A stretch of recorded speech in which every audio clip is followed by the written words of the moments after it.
Pemirsa, hari ini WNI di Hong Kong tengah memberikan hak suara dalam pemilu 2024. Untuk mengetahui bagaimana proses pemungutan suara pemilu Indonesia di Hong Kong, kita telah terhubung dengan Agustinus Kuntoro, Ketua PPLN Hong Kong dan Makau melalui sambungan Zoom. Selamat siang Pak Agustinus. Selamat siang Ibu. Iya, dengan Eva di studio. Pak Agustinus, bagaimana antusiasme WNI menggunakan hak pilihnya di Hong Kong? Baik, terima kasih. Antusias warga negara Indonesia untuk menyalurkan hak suara itu terlihat dari metode yang pertama yang kita pakai, yaitu metode POS, di mana dari 162.301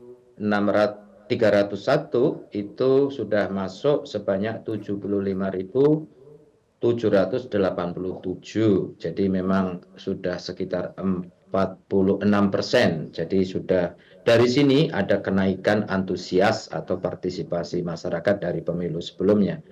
Tetapi untuk hari ini kita mengadakan pemungutan suara di TPS sampai jam ini kita masih sepi-sepi saja ini.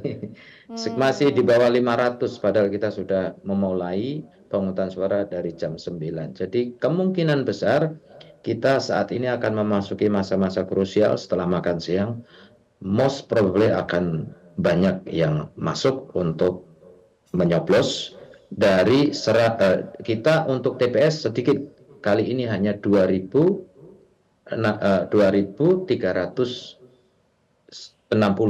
itu yang akan memilih untuk TPS. Baik, untuk jumlah DPT di Hong Kong dan Makau berapa jumlahnya Pak Agustinus? Jumlah DPT kita sebanyak 164.691. Nah, metode POS-nya itu sebanyak 162.301 untuk POS ya. Nah, maka yang untuk TPS itu sedikit, cuman 2.000, tadi sudah saya sebut 2.360.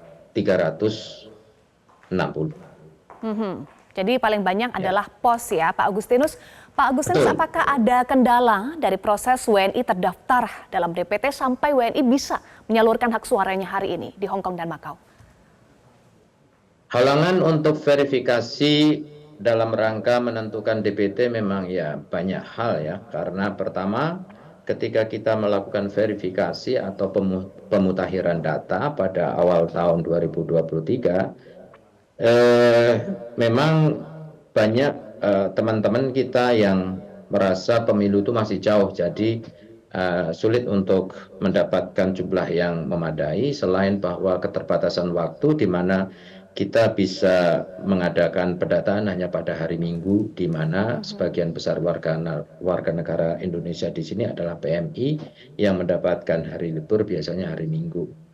Namun maka jumlah DPT yang sudah kita tentukan tadi 164.000 sekian, hanya sekitar 30.000 yang betul-betul tercoklat. Tetapi setelah kita menggunakan metode POS, kalau kita mendapatkan 75.000 dari 162, berarti memang alamatnya akurat, meskipun banyak juga yang tidak tercoklat. Baik, Pak Agustinus, meskipun pemungutan suara di luar negeri ini kan lebih cepat dari di dalam negeri, tetapi penghitungan suara bersamaan dengan pemilu di dalam negeri. Lalu bagaimana proses pengawalan suara sampai nanti rekapitulasi? Singkat saja, Pak Agustinus. Ya, setelah pemungutan suara ini tentu surat suara akan diserahkan oleh KPPSLN ke PPLN, kemudian disaksikan Panwaslu, dan juga saksi akan kita amankan di gedung yang sama, karena TPS kita ada di gedung KJRI. Nanti kita amankan di lantai yang lain yang tentu nanti dikunci oleh 4 gembok yang dimiliki oleh PPLN, Panwaslu, Kepolisian, dan Kejaksaan. Itu untuk pengamanannya.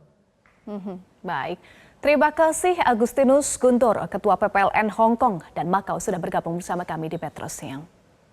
Jelajahi cara baru mendapatkan informasi. Download Metro TV Extend sekarang.